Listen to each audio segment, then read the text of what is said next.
செய்திச் சுருக்கம். உள்நாட்டுச் செய்திகள்.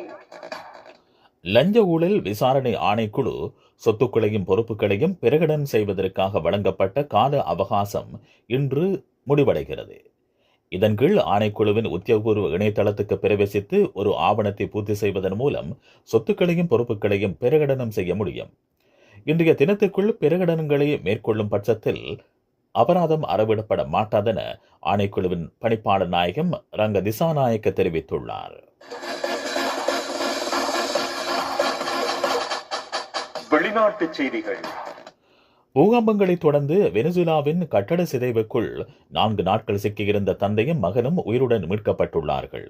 இந்த இயற்கை அனர்த்தத்தால் அதிகம் பாதிக்கப்பட்ட லாகுவாரியா என்ற இடத்தில் இருவரும் நேற்று மீட்கப்பட்டார்கள்.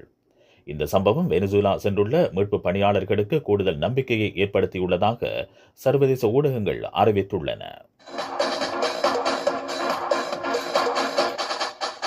விளையாட்டுச் செய்திகள்.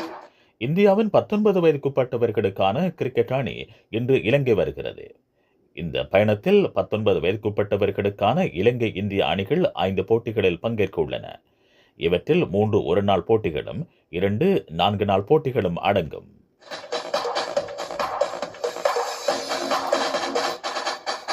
செய்திச் சுருக்கம் கேட்டீர்கள்.